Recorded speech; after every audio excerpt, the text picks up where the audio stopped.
Thank you very much for coming to Ann Rule's talk on Australian convicts. This is one of our presentation series that is open to the public. And we appreciate that you're here. If you are a Renaissance member, you'll hear about these always. They will also be links on our YouTube channel as well. I'm excited that Anne is so willing to do these programs for us.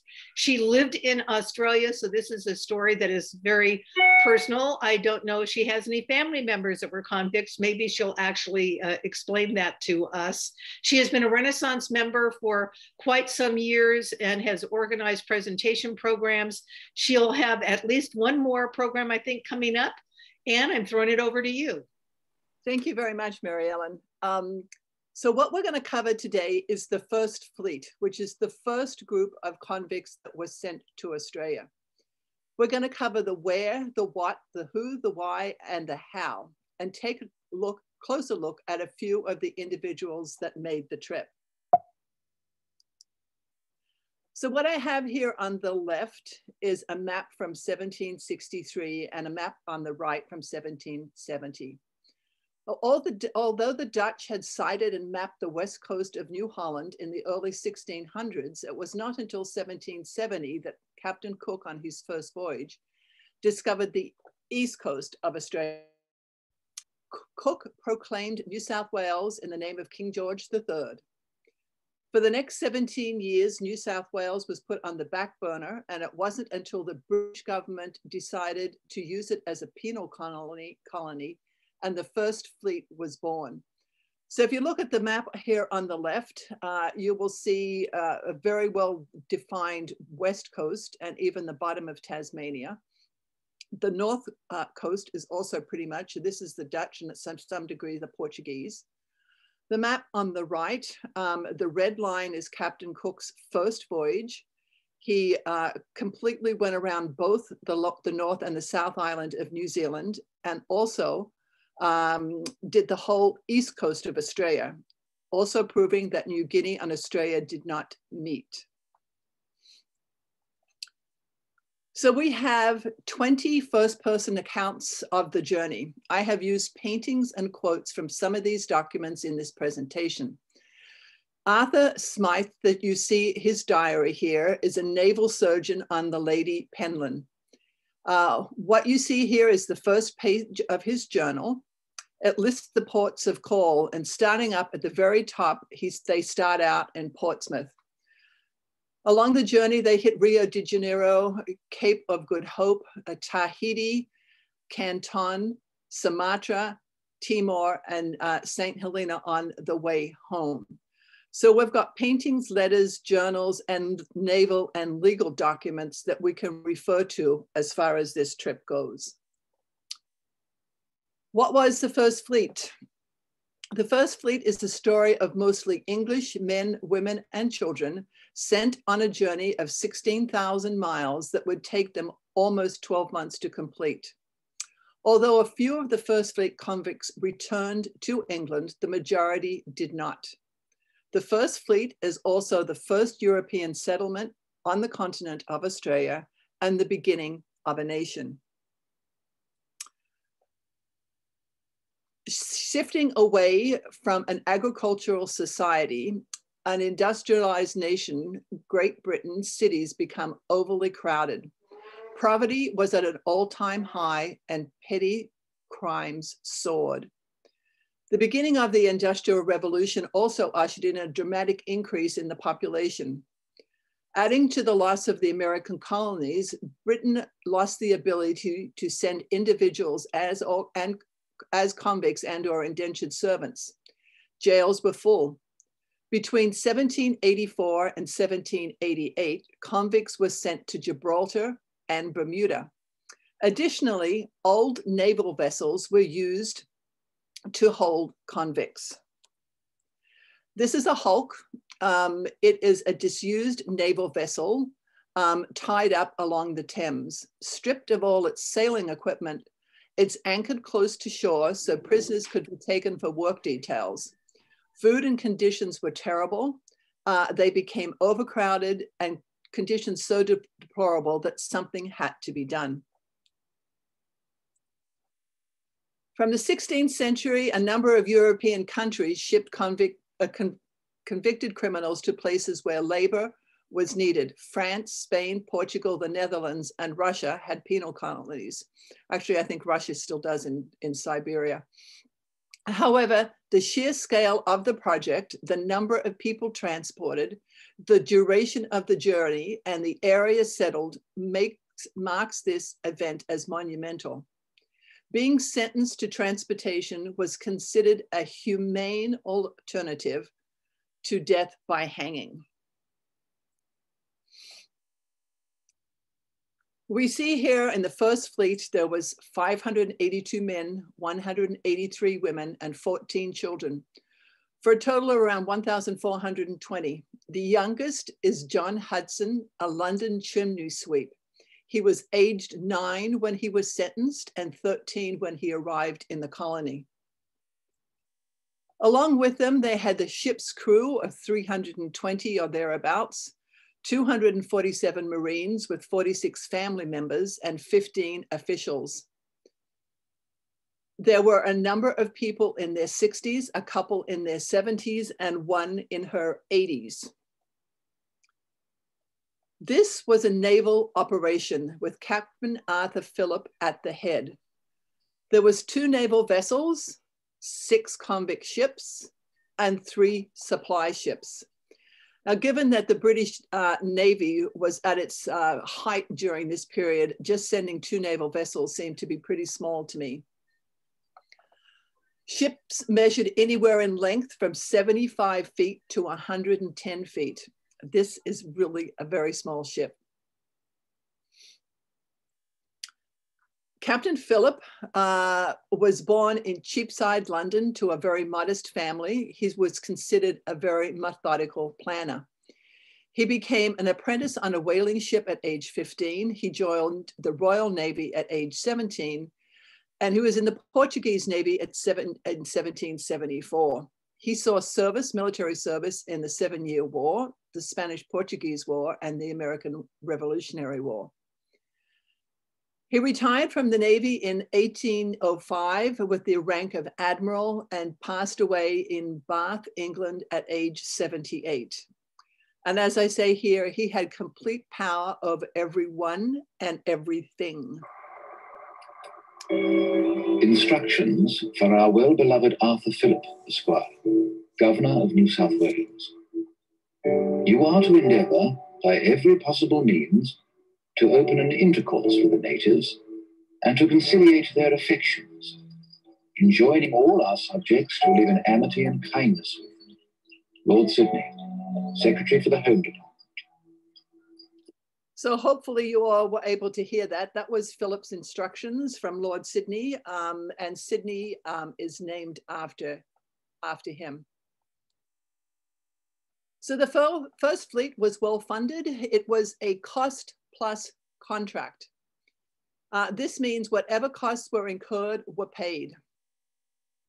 Loss of life was small considering the state in which many of the convicts joined the journey. The second fleet, by contrast, was a per head contract based on the number of convicts that started the journey, not the number of convicts that ended the journey. And we're going to talk a little bit about them at the very end. So the cost was £85,000. In today's dollars, that would be $76 million. They had to take a lot of stuff with them because they were going to a place where there were no other Europeans, and they weren't sure what they were going to find.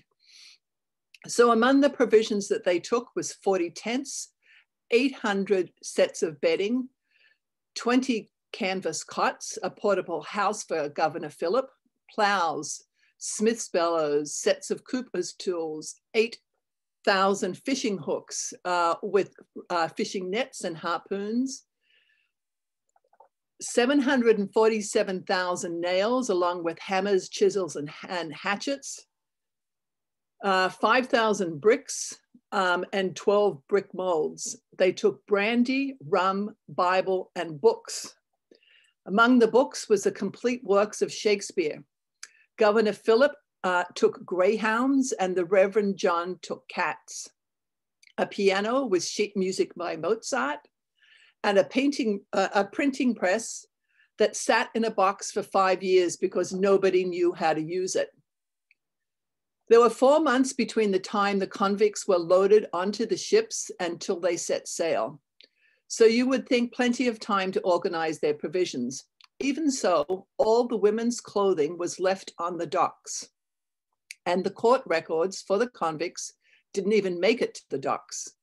This meant that the crimes, the length of sentence, and when each prisoner's sentence was up, never made it on board, so it was not known at the other end when they should be freed.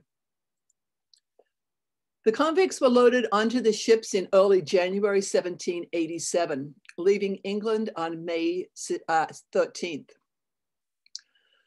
The convicts at this point would have been on board almost 4 months before the journey even began. I have marked here in pink, May 20th. They're a week out of England when Captain Phillip orders all convicts to have their fetters, that's their leg irons, removed. The ships sail in sight of one another with orders coming from Phillip, who was aboard the Sirius. The first stop is Tenerife, which I have marked in blue, then on to Rio, which I've marked in orange, and Cape Town in red. From Cape Town onwards, they mostly were in uncharted waters.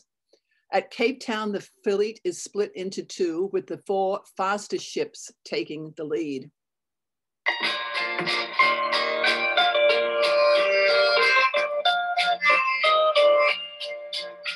Farewell to old England forever. Farewell to my old pals as well. Farewell to the well-known old Bailey, where I once used to look such a swell. Singing to reliability, singing to reliability, singing to reliability, for we're bound for Botany Bay. So what you see here is a modern day version of the departure put out by the Australian Post Office, issued stamps in 1987 on the 200th anniversary. Not a convict in sight. We will see each port via this stamp collection. You will notice it is very clean and a rosy outlook. This is a very different point of view of the convicts departing England. This was published in a London newspaper in 1791. You see a man hanging on the hill over to the very left, Sue with her rum and Pol with her breast exposed. Convicts in chains, definitely the look of despair, which would have been probably of those departing much more what they felt like. They reach Tenerife, and they're there for a week. They are fed fresh food and more meat, vegetables, water, and wine is loaded on for the rest of the voyage. Staying only a week, they then utilize the trade winds and the ocean currents and head south for Rio in South America. So you can see here also a very rosy picture. The convicts are kept on board, but the officers and crew are allowed to go on to land. Convicts were allowed on deck depending on the weather conditions and their behavior.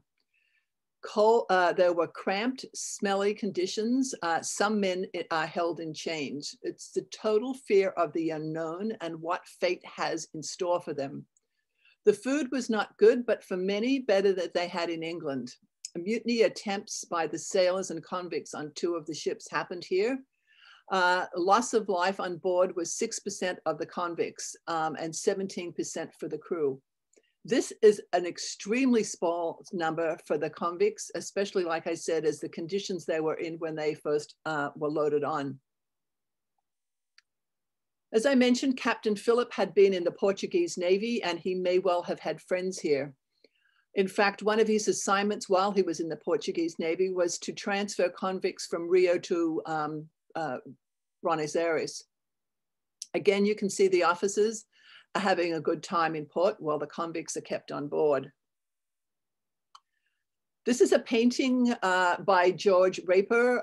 He's one of the many individuals that we have pictorial evidence of on the journey. We will meet up with him again later. The stop in Rio was for a month.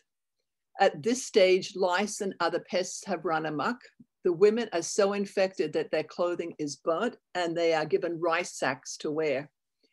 Convicts again are kept on board and the officers and crew spend time ashore. The ships are cleaned here, repaired, and again, water and fresh food is loaded. They loaded on beef, vegetables, and large quantities of oranges to ward off scurvy. Seeds and plants were also picked up in this port in the hopes of planting gardens upon their arrival. Some of the things that they took from here were coffee, cotton, bananas, oranges, lemons, prickly pear, and apples. This watercolor is by Lieutenant William Bradley. They spent another month in Cape Town. All the female convicts are transferred off the Friendship, which was one of the convict ships, and onto other ships. The Friendship is then loaded down with all manner of plants and livestock. Again, we see original pictures from the stop here in Cape Town. So what was loaded on here in Cape Town? They took on figs, quince, apples, pears, bamboo, sugarcane, grapevines, and strawberry plants. Cows, horses, pigs, sheep, goats, chickens, ducks, and geese are also brought on board. During the journey, 3 cows would die and the rest ran away shortly after they landed. Most of the sheep died shortly after landing as well, but the goats multiplied. Captain Cook has suggested Botany Bay, as you see to the very bottom of this picture here. But when they, as a place where the colony should start, but when Phillip arrived, he was not happy with the large exposed bay. Traveling slightly north, he entered Port Jackson, today known as Sydney Harbour. The south side of this magnificent harbour is where the colony was started. And you can see why he would have thought that. Botany Bay is narrow in getting in, but it is very wide and open, where Sydney Harbour has lots of little places where ships and people could hide. There's lots of coves. So it was much more in line with what Phillip wanted. So that's why they started out there. So this is a quote by the second in command, Hunter. He was second in command on the journey, and he was also the second governor of the colony. And here he's talking about the finest harbour that they've found. And if anyone has ever been to Sydney Harbour, you'll find, I think I grew up in Sydney, so I know it very well. It is absolutely a magnificent place.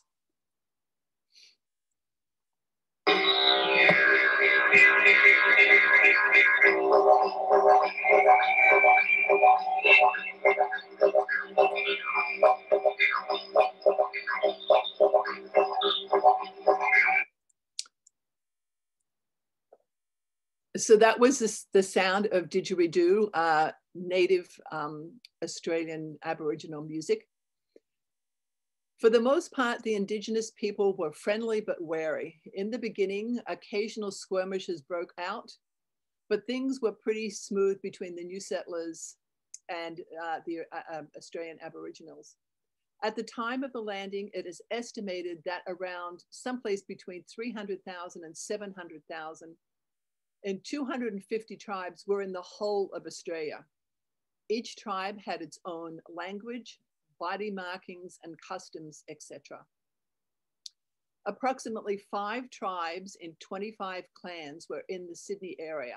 The Eora tribe, and that's spelled E-O-R-A, were the principal tribe in the area. It is estimated between 50 and 90% of the Eora people died within 3 years of the landing of the first fleet. Principal factors being disease and loss of fishing and hunting grounds as the Europeans took over. So I have here down the bottom a map of New South Wales that is broken down by different colors of different tribes. I've marked the Eora. It's a very small tribe compared to the rest of the country, but you can see it there, right there at the Sydney piece.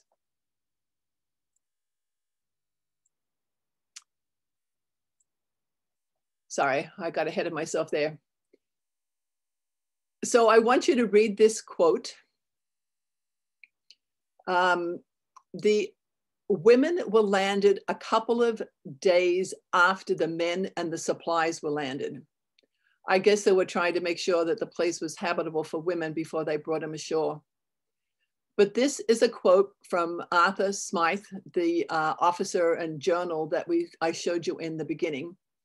And he describes the scene of debauchery and riot that ensued during the night after the women were landed. So I'll leave it to your imagination after being at sea 12 months, what probably happened here. I have here the men's rations on a weekly basis. Women would have received 2/3 of the amount that was provided to men.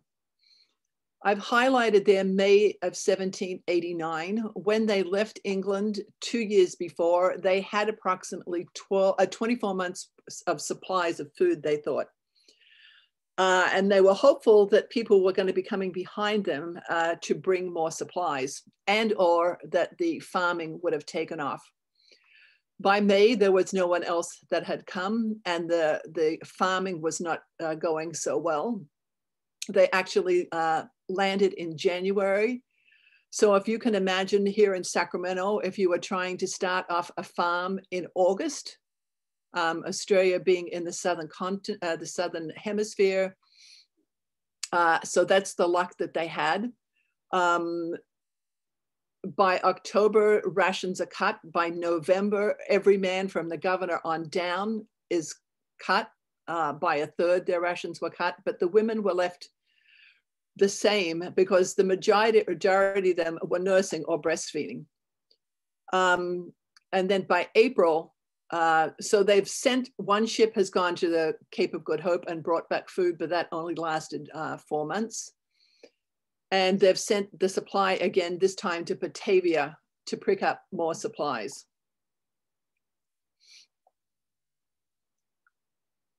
William was a clerk in the Common Sense office, and he was in charge of issuing out food rations as well as spirits.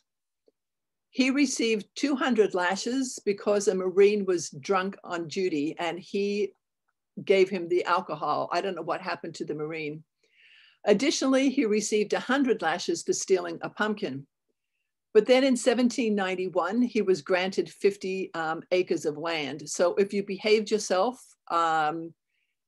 you were given benefits. And if you were not, you were punished.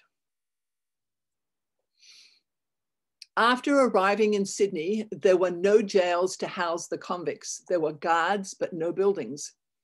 All were assigned jobs and issued food rations. This was a unique experiment where convicts cleared trees, built roads and homes, and established farms.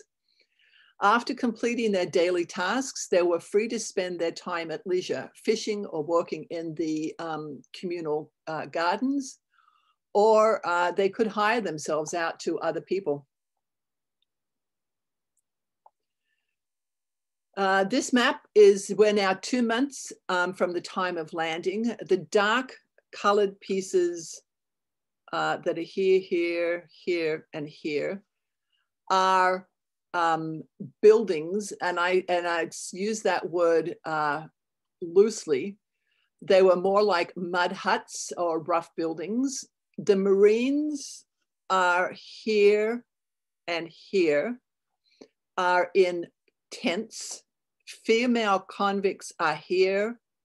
Female convicts are here. Male convicts are here, and also male convicts are here. They are also living in tents.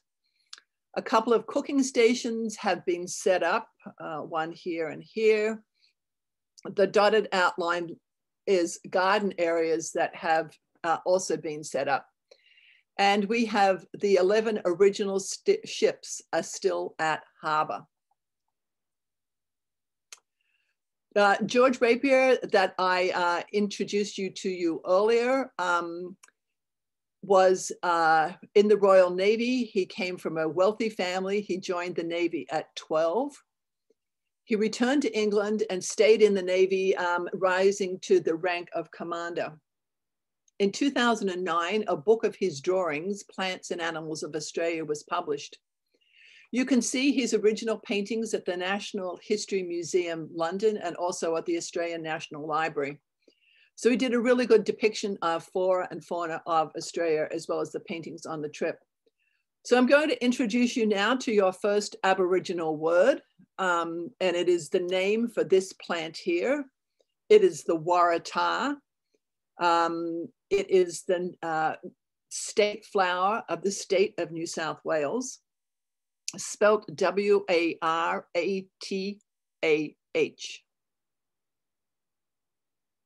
So you very well may know some Aboriginal words that you don't even know that you know them. Not long after landing, Governor Phillip sends convicts and Marines to Norfolk Island. It's a subtropical island 1,000 miles northeast of Sydney. Primary reason is to stop it falling into the hands of the French, but also to determine if the native flax that's grown there can be commercially viable. And that is because the British Navy used an awful lot in their sales. So they were always looking for pieces, other plants that they could use. And thirdly, to start a second farming operation as a backup to Port Jackson.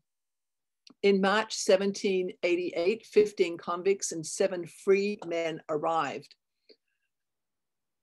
On and off, it was kept as a penal colony and a farming operation until it was finally abandoned in 1855, when the convicts were then transferred to Van Diemen's Land. In 1886, the island welcomes descendants of the HMAS Bounty, who were resettled here after they moved from Pitcairn Island. And the painting that I have here is the shipwreck of the Sirius, and people that from that shipwreck were stranded on the island until they could be rescued, and that was some 9 months later. A very interesting person from the voyage, really interesting character. He was born in Pennsylvania. He served in the Continental Army with his father. Wanting to see more of the world, he resigned from the army and joined the Continental Navy. At one point, he was captured by the British and then was in the British Navy. Besides being a member of the First Fleet crew, he served under both George Washington and Lord Nelson. He ran a brothel in India and was stranded on Norfolk Island when the Sirius sunk. He eventually returned to the United States and died in Canton, Ohio in 1841. He wrote his memoirs later in life, and his journal, if you're interested in reading it, is currently available on Amazon. This is another picture by our friend Smythe. Captain Phillip had requested healthy young men and breeding women to be part of his convict crews. The average age of the convicts were 27. Dorothy was a convicted perjurer, and she's estimated to be 82 years old. What they're going to use was somebody that not only is the age that she is, but she's a perjurer and has no real skills that can be used in the colony. Up until 1810, convicts wore civilian clothing, and as long as they kept out of trouble, they were free to move about the area. Records differ on the number of Africans that were on the First Fleet, but there certainly was a number of them among the ship's crew, and at least 5, maybe more convicts. John Randall of New Haven, Connecticut, was a drummer in the British Army during the Revolutionary War. Another one was John Martin of Barbados. John Randall was made a gamekeeper for Governor Phillip, and he's recorded as shooting the first emu, which is the large flightless bird that is in Australia, similar to an ostrich.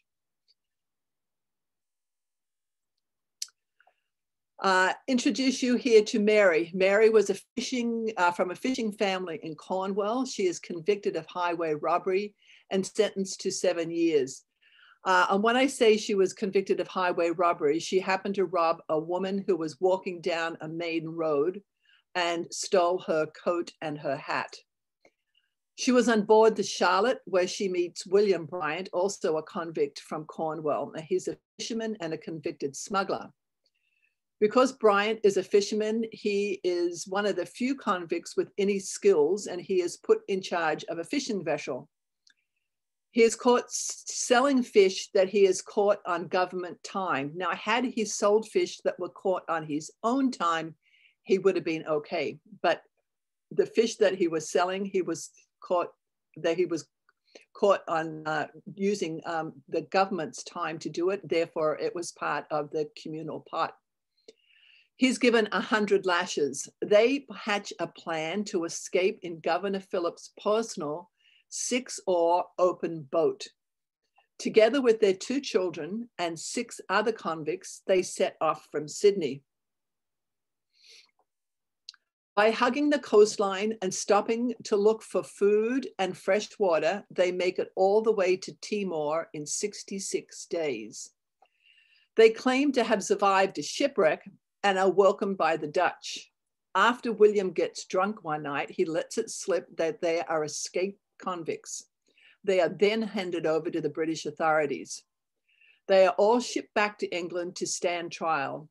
On the journey, Mary will lose her 2 children and her husband, and 2 of the 6 convicts also die on the journey. Once arriving in England, they are all jailed and would have been hung except for a lawyer by the name of James Boswell, who took up Mary's cause. She was released from Newgate Prison in May of 1793, And the lawyer, James Boswell, actually provided a small stipend for Mary for the rest of her life. Thomas Bartlett is Bartlett is a convict on the Charlotte, and he's impresses the First Fleet Surgeon General by making and passing fake coins in Rio de Janeiro. Thomas has made the coins on ship from buttons and buckles. This is considered the first piece of Australian colonial art. The surgeon, John White, asked Thomas to make him a silver medal to commemorate the journey. He also made a smaller copper medal for John White's servant. Thomas was hung in late February 1788, and that would have been not long after finishing the medal and within a month of landing. And he was hung for stealing food. A hangman was something that they had not planned for. None of the Marines would take the job, and Lieutenant Johnston refused to order anybody to volunteer. Another convict that was caught with Thomas was persuaded to volunteer in exchange for leniency. This silver medal disappears shortly after White's death and is not seen again until 1919, when it turns up in the effects of Princess Victoria of Hesse. Now, Princess Victoria of Hesse is a daughter of Queen Victoria and the great-grandmother of the current Prince Philip of England. It is now held in the Australian National Maritime Museum. The bronze medal is also lost into 1940 when it was found in Sydney when a house was being demolished. John White was born in Ireland and trained as a surgeon and also a zoologist. He is, and a botanist. He is the one that commissioned the Charlotte's medal. He insisted that the convicts were well fed and kept healthy, and the ships kept clean. And you can see by this quote, I hope you read it, a country and a place so forbidding and so hateful as only to merit curses. He was not a big fan of the colony. Frustrated with the lack of a hospital and medical supplies, he experiments with the local flora for potential medical use. White experiments with and distills eucalyptus oil. So for any of you that have ever used or know of eucalyptus oil, you have this man to thank for that. William Balmain is a Scottish-born naval surgeon and a surgeon on the Lady Penland. After John White left the colony, he became the Surgeon General. Mary Dawson is a 15-year-old from Liverpool and was a servant in London. Mary is convicted of stealing goods from her employer. She is tried at the Old Bailey in London in February 1786. Kept in Newgate Prison until she was transferred to the Lady Penland in January 1787. She is now a member of the First Fleet. Sometime around 1790, Mary and William begin a de facto relationship. She has 3 children with him in the colony. And when William returns to England in 1801, she and the 3 children return with him. Mary would have one child with him in England, and although they never married, she was given an allowance in his will. Their children received the balance of his estate, which consisted of numerous properties in New South Wales as well as the UK. Mary passed away in 1803, and William passed away in 1803 and Mary in 1816. And they were both buried at St. Giles in the Field in London. Their son, John William Henderson, would go on to school, become a surgeon, and then return to New South Wales in 1828. The children all took the name Henderson, not hers, not his, but Henderson's was William Balmain's mother's maiden name. So here we have a very unlikely pair. Esther was a convict, a mother, and unmarried. George volunteered to join the First Fleet as a lieutenant captain in the New South Wales Marine Corps. He is also aboard the Lady Penland. Esther is convicted at the Old Bailey in August 1786. Her crime was stealing lace valued at 50 shillings. She is pregnant and is sentenced to 7 years. Her age is around 19. Her daughter, Roseanne, was born in prison and was 2 months old when they were assigned to the First Fleet. At Cape Town, she is transferred to the Lady Penland, and almost immediately she begins a relationship with George Johnston. Her portrait is currently on display at the Sydney Jewish Museum. Her daughter, Rosanna, married a former convict by the name of Isaac Nichols, and he becomes Sydney's first postmaster. Now let's meet George. George Johnston is born in Scotland and joined the British Army at the age of 12. His father died at the Battle of Bunker Hill. He was the aide-de-camp to Hugh Percy, who's the second Duke of Northumberland. George was the flag bearer of the regiment. The Duke became his guardian and took an interest in his career. George is promoted and then transfers to the New South Wales Corps. He receives extensive land grants, and he and Esther live on a farm with their children. By now, he is a major. In 1800, he is arrested and objects to being court-martialed in the colony, which turned out to be really smart. So they send him back to England for trial.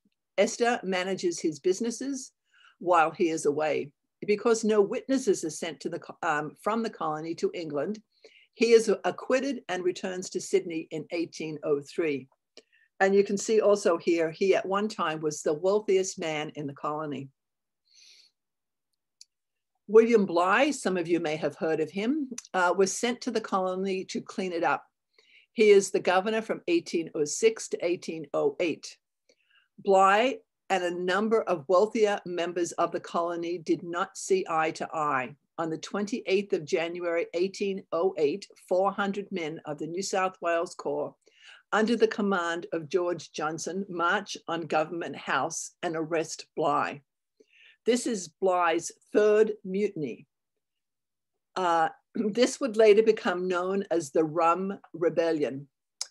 Bligh's other mutinies were on the Director in 1797 and on the Bounty in 1789. Johnston appoints himself Lieutenant Governor of the colony. He is once again sent back to England to stand trial. He is cashiered out of the corps, but sent back to Sydney at the government's expense. During his absence, Esther is again running his business interests, which are many and varied. Esther and George would marry in 1814 after being together for 27 years and having 7 children. So I guess they didn't know whether they really wanted to get married until 27 years later. So here we have some of their descendants. On the left-hand side, we have Sir David, who was at one time the commander of the HMAS Supply, as opposed to the HMS Supply, which is a part of the First Fleet. In 1988, he is appointed Governor of New South Wales by Queen Elizabeth II. Now, he is George's 3rd great-grandson, so he is very much following in his 3rd great-grandfather's footsteps.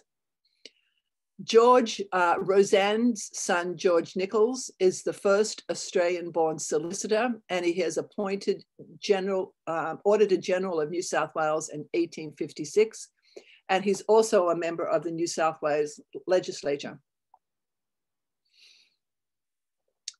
James here was convicted of stealing 1 gamecock and 2 hens.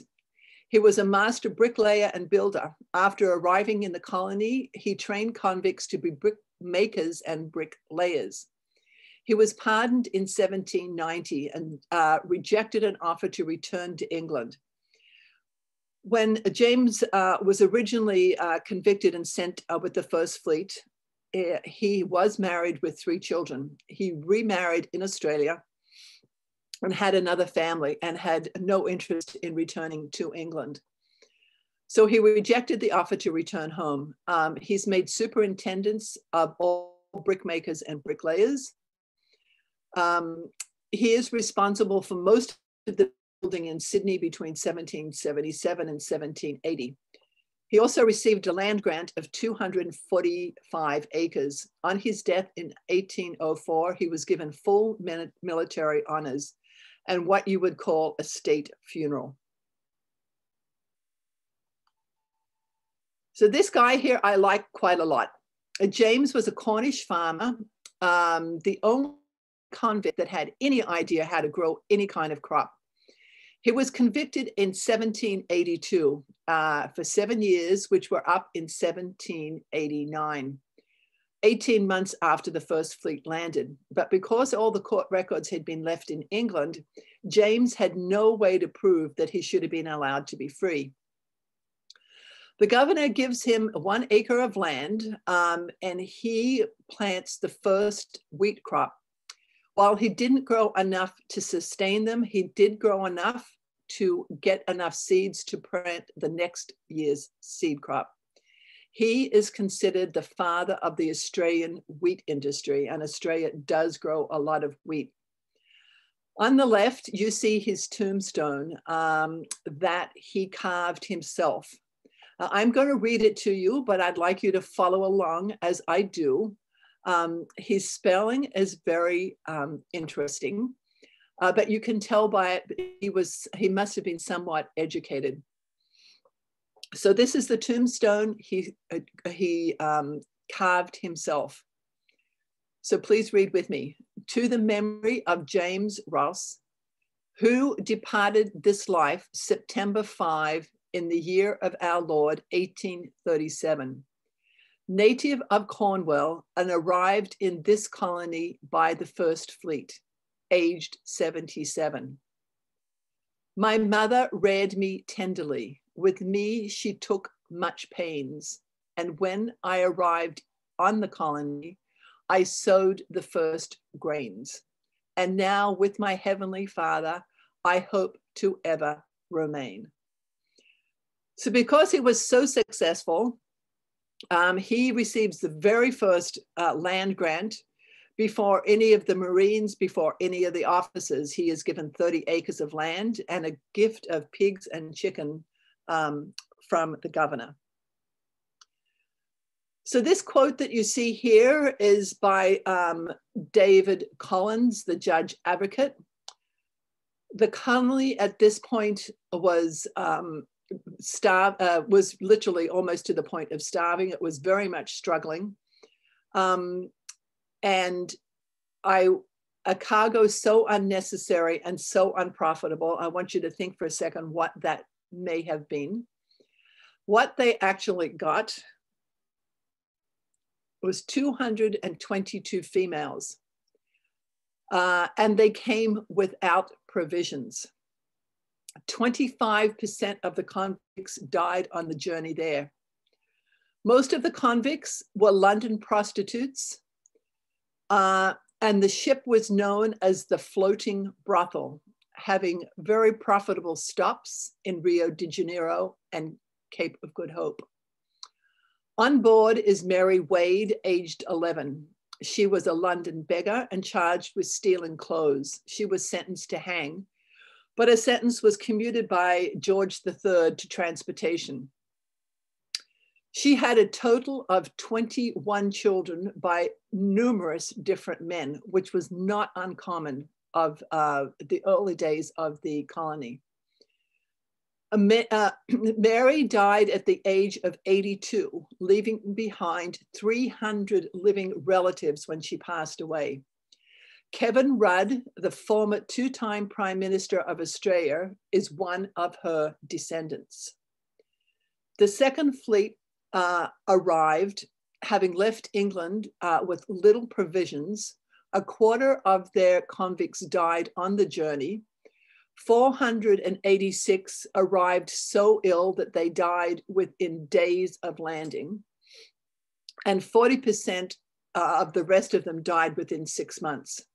This is because this was a per head contract, very different from the First Fleet, and not a naval operation.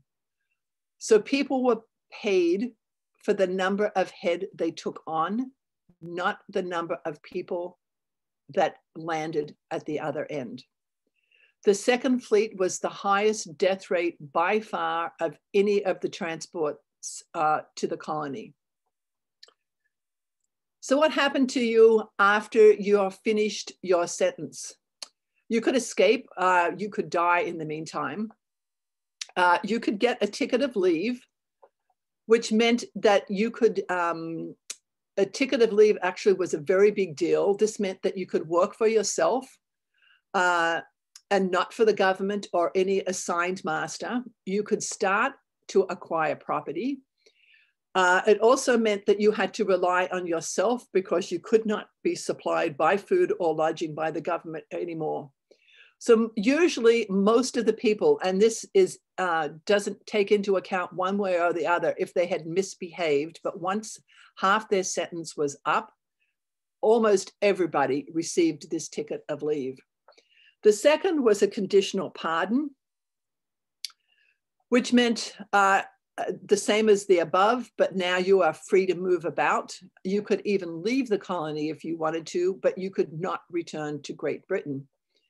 And the third one was an absolute pardon. Again, everything from above, you could leave the colony, you could stay, you would, but you could return to Great Britain if you so choose and could afford to.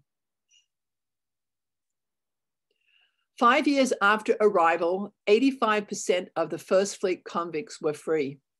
New South Wales was primarily a convict settlement until 1838. The colony gradually took shape. Free settlers arrived, Marines stayed. Convicts that completed their sentences were given land grants. Industry took hold. By the early 19th century, most new arrived convicts were consigned directly to private masters, many of whom were former convicts. After finishing their sentence, they would then be declared free of servitude and they would be issued land grants and they would be assigned newly arrived convicts. So you can see here in all, there was around 168,000 convicts that were sent to Australia in 806 ships. Transport to New South Wales stopped in 1850, and the last place to receive convicts was Western Australia, that state in 1869. So now I'm going to introduce you. Oh, no, I'm not. Sorry, I jumped ahead one. Besides petty thieves, the convict also received political prisoners. Convicts from England, Wales, Scotland, and Ireland, but convicts also from around the British Empire, Canada, India, Hong Kong, the West Indies, Africa, and New Zealand. So you can see some of the British rebels from Ireland, from Scotland, from England, also from Upper and Lower Canada. I've got a book here on the right-hand side, which is a story of the French-Canadian rebels that actually had been sent to Australia as well. Now I'm going to introduce you to some of my family members. John and Mary are the earliest of my family to be transported as convicts. John arrived in Sydney in 1817, age 21. He was sentenced to life. He was granted his ticket of leave 8 years later and his conditional pardon in 1833.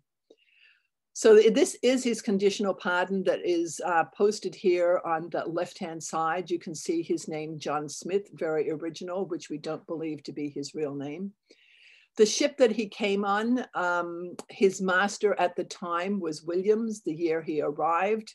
His native place was Portsmouth, which is in England. His year of birth is 1796. He's 5'8" tall. He's got dark brown hair and dark eyes. So I'm sure there's not a lot of people that could actually describe what all their great relatives, but I can. To the right-hand side is Mary Ellis. She arrived on Elizabeth, and there's a 2 written beside her, and that's because Elizabeth made many voyages to Sydney with convicts, and she was on the 2nd one. She's from Dublin. She was convicted in Dublin. Her calling was a silk weaver. She's 26 years old at this point in time when she receives her ticket of leave, which means she's no longer viable as receiving stores, but can work for other people. She's teeny tiny at 5'1.5 inches. Her hair is dark brown and her eyes are hazel blue. Now, this information throughout their time until they passed away would be kept a record of them. Their name, the year that they arrived, and the ship that they arrived on. Another one of my convict, I should tell you, let's go back here. John and Mary married in 1920. They had to receive permission from the governor to marry. They had 11 children, and he died age 71 and Mary at 68. So I think in those days, I think that was pretty good. Here's another one of my relatives, Benjamin Yates. He's my 4th great-grandfather. He's from a tiny village in the East Midlands of England. This here is a letter I have put 2 circles in green, one that says Benjamin Yates. He was convicted in England in 1824, having first spent time on an English hulk, those disused ships in the Thames. He was 41 when he arrived in Sydney. He petitioned Governor Brisbane to have his wife and 6 children brought to Australia, and the government agreed to pay for their passage. His wife, Jane, and 4 children made the journey to Australia in 1828. And that would have been 4 years after he arrived. Their ship actually was a convict ship, even though they weren't convicts. That went from England and then dropped a group of convicts in Van Diemen's Land and then came up to Sydney. All the convicts in my family tree are on my father's side. I've introduced you to 3 of them. I have 3 more. My other convict ancestors are John McFeet from Edinburgh, Scotland, arrived in 1831, having been convicted at the age of 17 of stealing a coat. He also spent time on an English hulk. McFeet was a trained upholsterer. His father owned a chair factory business in Edinburgh. And his forefathers can be traced quite a ways back in Edinburgh. Jane Tate was from Dublin, Ireland. She arrived in 1832 at age 19. Jane was a kitchen maid. She never married, but she did have 4 children. One of them was to John McFeet. Another one of my convict relatives is Darby Ryan from Tipperary, Ireland. He arrived in 1827 at age 19. Darby will marry the daughter of Benjamin Yates. She is one of the children mentioned in the letter. So I am a product of 2 convicts from England, 1 from Scotland, and 3 from Ireland. And with that, that is the end of my formal presentations. Thank you so much for joining me. And we'll now take questions and or comments. But when you get to that, I'm going to stop sharing, but I am going to take a tiny sip of water if you don't mind. Good, Anne, thank you so much. That was a really engaging talk and so thorough that my 5 questions that I had beforehand, I think you answered most of them. I have a couple though. I am going to ask people if they would like to raise their hand using the reactions. We'll have them talk as well. And I did get 1 private email. So you kind of addressed it. You told the story of 1 child. In general, were children on those first and second fleet? And how young were they? How many? And was that normal to have children that would? It was definitely, they weren't the bulk of anybody that was sent. And certainly like on the first fleet, we have Esther that came aboard with her child. Now her child was not considered a convict. Once they were born, the children were, and that certainly the children that were born in the colony were not convicts. So I think the youngest one, there was 1 convict group that came that had mostly children on it, but for the most part, the children were a very small portion of it. And I don't think, the youngest one that was on the first fleet was 9. I can't think of anybody that was much, if anything, younger than that, mostly because they wouldn't have been able to be taken care of. Good. Christy mentioned something I was going to bring up. She says, I recently watched a miniseries titled Banished, which is a historical drama set in 1788 of the First Fleet. It's a great reenactment. It's on Amazon Video and Netflix or IMDb. I'm going to recommend it. It's a wonderful series. Anne, what was the reaction, both the reactions of the native Aborigines to the convicts coming and also vice versa? What was the reaction of the convicts to the native peoples? Well, the Aboriginal people, the Australian Aboriginal people, I'm sure would not have had, wouldn't have known much difference between the Marines and everybody else, because except the Marines were dressed in a uniform. They had not had any contact with the outside world. So there was no way for them to know that. I do know that the Aboriginal people were absolutely horrified to hear of or see people being whipped or hung. I mean, that was appalling to them. And there is a number of writings about that.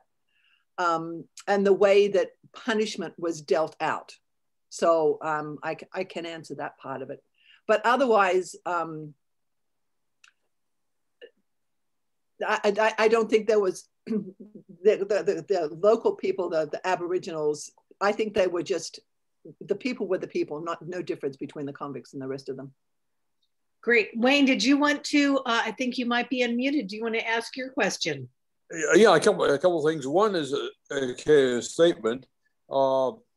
Anne frequently referred to Van Diemen's Land, and most Americans probably don't know what that is. It's today known as Tasmania.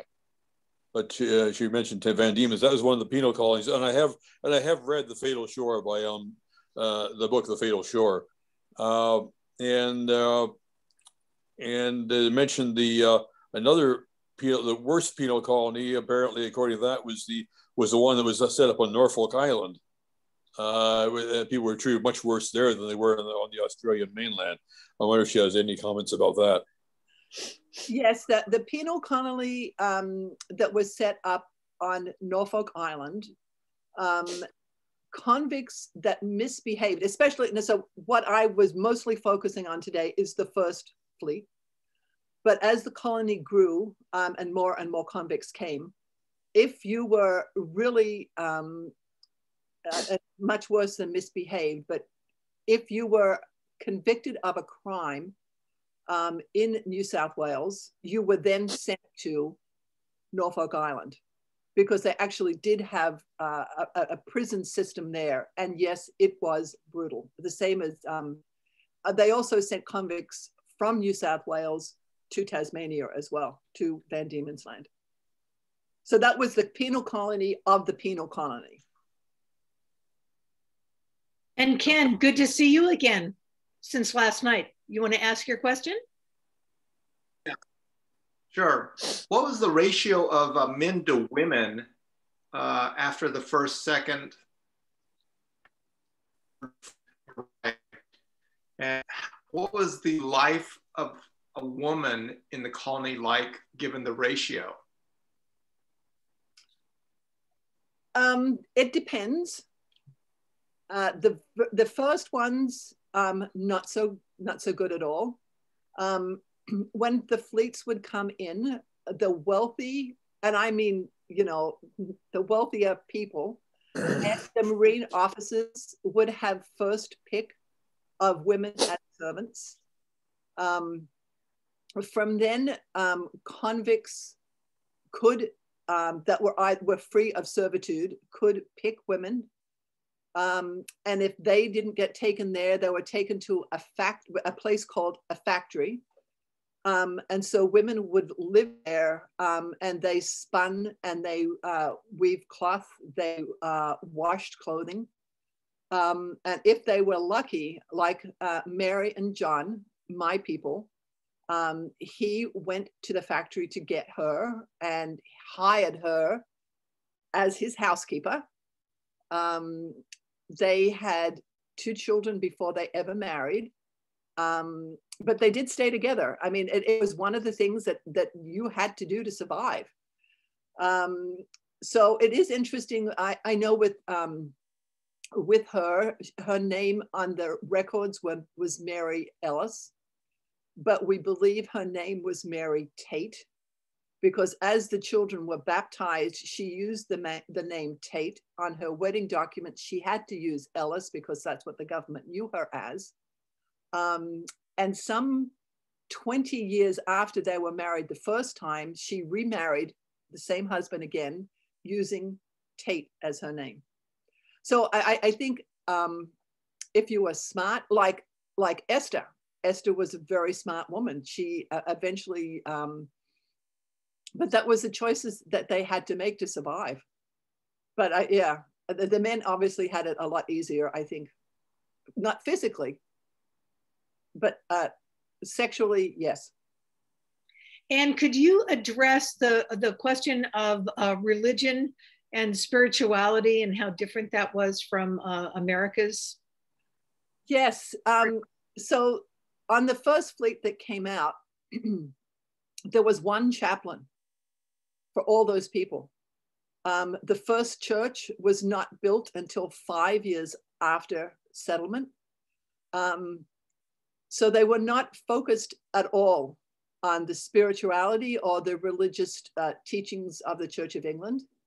And when the first church was born,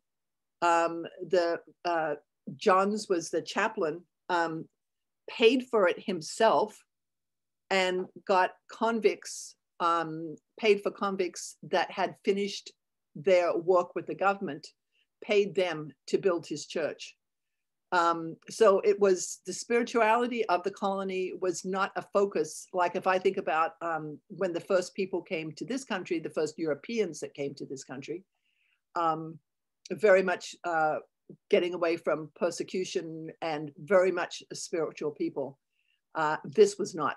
As you can see by women having 21 children to 7 different men, and I mean, marriage was not something that they even considered. It was survival, pure survival. So since the transports lasted for so many years, how much was the policy in the UK basically, it seemed like the smallest infraction got you on a ship, for example. How much of that policy was to get rid of the unwanted versus personally to populate? Yes, yes. I mean, today, I don't care what country you were, here, Australia, or in England, if you stole, even in the equivalent, I mean, that's why I was very much trying to put out what they were stealing. Like one guy, 2 hens and a rooster. I mean, you wouldn't even get anything here. You might not even get a ticket. So it was something that just because the huge poverty that happened after the Industrial Revolution, they had so many people left from the military after the war, or the Revolutionary War that came home. They had so many people that were displaced off farms once things started, the Industrial Revolution started, that they just didn't know what to do with them all. Christy. Thanks, Mary Ellen. So Anna, what a great talk that was, and especially fun after having watched that miniseries Banished, which I can highly recommend as well too. So how long have you known that you come from a long line of convicts, and was that something your family celebrated when you were young, or did you discover this late in life? I'm curious. Actually, John and Mary, I always knew about. It was something because their family stayed on and farmed lands that he had. And then the family still stayed in the same general area for actually, some of them still live there in the same general area. His name, and it's interesting because all the men's names were put up, but not the women's, is on the town plaque in a town called Windsor in New South Wales, that's where his land was given. But the others I did not know about at all. But I always knew because they were there so early, they had to have been more. So through various pieces of family history and putting the family tree back together, I came back with some more. And John McFeet, who was the guy from Edinburgh that I mentioned, I only found out about him about 3 or 4 weeks ago. And he, if I've got time, I can tell this story. Jane Tate, who was the kitchen maid, had tattoos on her. And this was not unusual for the convicts to tattoo themselves or have other people tattoo them. And she had the name John McFeet with a heart tattooed on her. But of all her 4 children that were all baptized in the Catholic Church, she wrote down a name of Patrick Gannon as the father of all 4 of them. And I knew that was not possible because Gannon was long gone by the time the last 2 were born, and I was very suspect about the 3rd. But I got a DNA test back recently from one of John McFeet's children by a woman that he did marry. And that confirmed that he was the father of my guy, Edward. So. All right, just a couple of more questions if anybody wants to raise their hand. And I have to tell you, Anne, we mentioned it beforehand that I love reading about Australian history. Man from Snowy River, I love that. My brilliant career obviously talks a lot about that. The first Rabbit Proof Friends just is the the story of the Aborigines, Fatal Shores, A Girl from Botany Bay. Anything that you would like to recommend that we read and or watch to help find out more about your story? Not particularly. I mean, the one that comes to mind just right off the top of my head is A Place to Call Home. But it is set in Australia in the 40s and 50s. So it's not an Aboriginal piece. not a convict piece. So not that I can think of. I mean, Banjo Patterson was a great guy that did poetry. Right. I have to recommend Peter Carey. If anybody's read Ned Kelly, I mean, he's done so many, Oscar and Lucinda. So read Peter Carey and you'll be happy. Jennifer has her hand up. You have to unmute, Jennifer. Okay. An old PBS, I believe it was PBS series called A Town Called Alice. Do I have that right? Alice Springs. Yes. That was a wonderful, wonderful program, I thought. Of course, I was in love with the leading character, the man, obviously, and it just sticks with me as being a very evocative story of the inland areas of Australia. The other thing is, and I've mentioned this to you, Anne, in past conversations, when my daughter was quite young, we were watching videos called, they were two that I recall, cartoons interspersed with people, real images, stories of Dot and the kangaroo. Dot and the kangaroo. And, yeah, but there was one other that I can't remember the name of. They're charming, charming children's stories, but they're just great for adults as well. I think there was some good Australian history in those films. Great presentation today. Thank you so much. Okay, thank you. Oops. Sorry, I had to unmute one more time. So do we have any more questions? Hi, Anne. Wendy. This is Birdie. I'm sorry, I can't find my raise hand button. Oh, great. Birdie first and then Wendy. Right. Thank you. I wanted to know about two things. The didgeridoo was played by the Aboriginals, and if that was their music, what music did the newcomers bring? I do believe a piano was imported in one of the earlier shipments, but that would be for very refined people.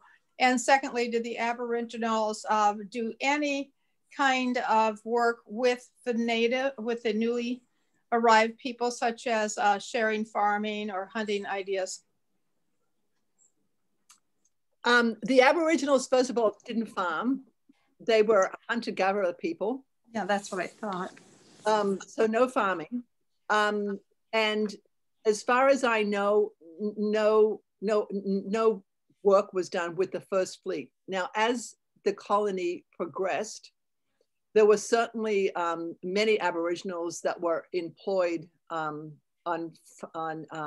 stations in the outback, and still are. But yes, not that. But musical instruments, one thing that comes to mind, and I don't know whether anyone has seen it, but it involves caps of beer bottles. And they would have a pole that was probably that around, and they would tap with small nails onto the pole, and then they would bang it, and it would make a jingling sound. So but that is way down the road. I mean, that was not. I imagine just because they would have had some kind of an accordion type thing. But the only musical instrument that I know of that was mentioned was the piano, and I thought it was interesting that they brought music by Mozart.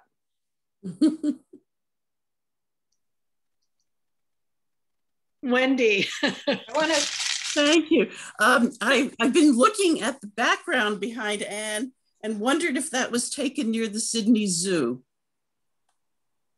It's a little further out than the Sydney Zoo, but yes, that general area. Oh, the okay, good. Sydney Zoo is closer to the city than this. That was the only place I could think of, given the the distances. Yeah, great. Thank you.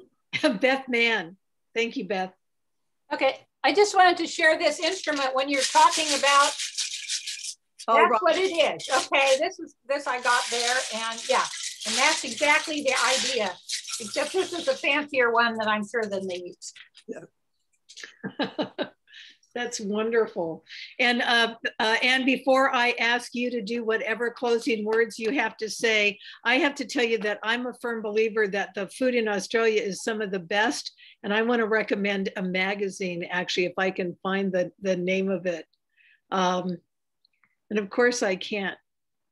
Gourmet Traveler Magazine. Incredible. I have to tell you, if you sign up on their website, they will send you material for free. Really tells everything about the history, the wine region. I'm hoping that you would lead a trip eventually, Anne. Oh, I'd love to. Absolutely. I'm really not being facetious. I have long wanted to go. And one of these days we'll all be through this and we're going to be able to do that. So I hope you do that. But I wanted to give you an opportunity, if no one has any questions, to do closing remarks before we end. And then after we close, just 1 minute afterwards, if anybody's too shy to be on screen. Closing remarks. Well, I just want to thank everybody. I love sharing stories of Australia. As some of you may know, my son still lives there, and I have not been able to see him in some time because Australia has been closed down. And I'm very much looking forward to getting back. I used to travel back when my parents were alive. I would probably spend 3 to 4 months in Australia each year. And so I haven't obviously been able to do that for some time. So thank you for joining me. And I think it's an interesting story. Obviously, the convicts after the first fleet, they changed a lot, what they did, where they went, etc. So yeah, it's a broad breadth of information out there. And so thank you, didn't mean to cut you off. So we're gonna stop the recording. But if anybody would like to stick around for just a couple of minutes to kind of debrief, and this link will come out to you sometime later today and be on our YouTube channel. So thank you.